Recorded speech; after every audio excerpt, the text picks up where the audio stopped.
प्रेम खरंच काय असतं? आचार्य प्रशांत काय सांगतात त्याच्यावरती? आचार्य प्रशांत सांगतात की प्रेम बांधत नाही कुणाला. म्हणजे आपण काय करतो, बांधतो एकमेकांना प्रेमामध्ये. मी जसं म्हणेन तसं तू वागलं पाहिजे, मी जसं म्हणजे मला जे पाहिजे तर तू ते केलं पाहिजे, राईट? हे आपलं प्रेम असतं. म्हणजे आपण बांधतो एकमेकांना, आपण त्यांना फुलू देत नाही किंवा त्यांना उडू देत नाही. हं? आपलं प्रेम हे पिंजरं असतं, पण खरं प्रेम हे मुक्त जीवन असतं. त्याच्यामध्ये मला जे करायचं आहे ते मी म्हणजे करू शकतो, हे खरं प्रेम असतं. म्हणजे आपण एक इथं रोपट्याचं उदाहरण घेऊ शकतो. एखादं कुंडीतलं रोपटं आणि एखादं झाड आहे ना, त्याला जर तुम्ही पाणी घातलं तर तेही उंच जाऊ शकतं किंवा मोठं खूप होऊ शकतं.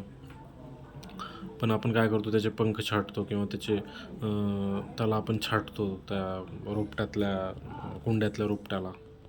पण तेच झाडाला आपण मुक्त उडू देतो आणि मग त्याची जी उंची मिळते त्याला किंवा त्याची जी वाढ होते ती खरंच म्हणजे खूपच ग्रेट असते त्या झाडाची. असं आहे. म्हणजे ह्या उदाहरणातून आपण समजू शकतो की आपण खरं प्रेम काय असलं म्हणजे असू शकतं. आणि आचार्य प्रशांतला ऐकल्यानंतर खूप बदल घडतात माणसामध्ये. बदल इन द सेन्स खूप गोष्टी समजतात आपल्याला. आपण अगोदर ज्या गोष्टी समजलेल्या नसतात त्या आपल्याला समजतात.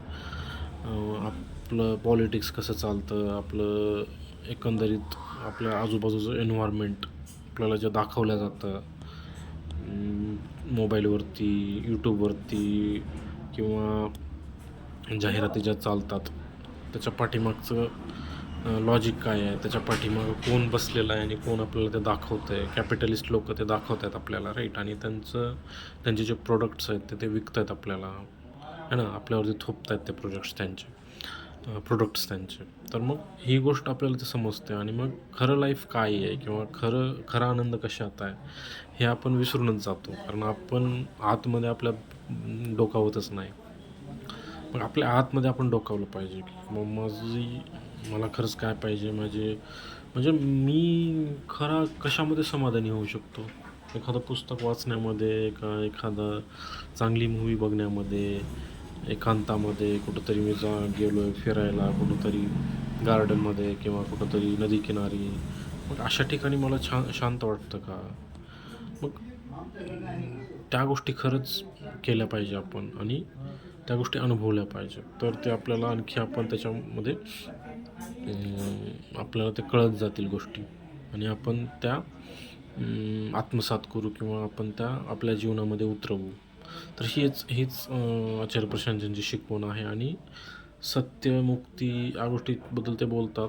मग आता ते वेदांतिक अर्थ आहेत त्याचे. भगवद्गीता आहे, वेदांत आहे, उपनिषद आहेत आणि त्याच्यामध्ये ते सांगितलेल्या गोष्टी येतात. तर मग त्या गोष्टी तुम्ही वाचल्या पाहिजेत. ठीक आहे, वाचन होत राहतं आहे ना, माणूस वाचन केल्यानंतर खूप साऱ्या गोष्टी समजतात माणसाला. सायंटिफिक आहेत त्या गोष्टी, लॉजिकल आहेत. मग तुम्ही त्या पाहिल्या पाहिजेत, ऐकल्या पाहिजेत. मगच तुम्हाला आणखी जास्त क्लॅरिटी येईल. तर ही गोष्ट आपण समजून घेतली पाहिजे इथे. आणि मला तर आचार्य प्रशांतची जी फिलॉसॉफी आहे ती खरंच म्हणजे आपण समजून घेतली पाहिजे आणि आपले जे डिसिजन्स जे आपण चुकीचे घेतो ते नक्कीच आपल्या डिसिजन्सपासून आपण विचार करू त्या डिसिजन्सवरती किंवा आपल्याला खरंच घेतले पाहिजेत का, आपण खरंच असं केलं पाहिजे का, ह्याच्यावरती आपण विचार करू जर आपण त्यांना ऐकलं तर. कारण आपण डिसिजन्स कंडिशनिंगमध्ये घेतो. आपण सोशल कंडिशनिंग असते, मित्र असतात, फॅमिली असते, ह्याच्या कंडिशनिंगमध्ये आपण डिसिजन घेतो कुठलाही. तर ती मग आपण गोष्ट नक्कीच बदलवू आणि आपलं जीवन आपण आणखी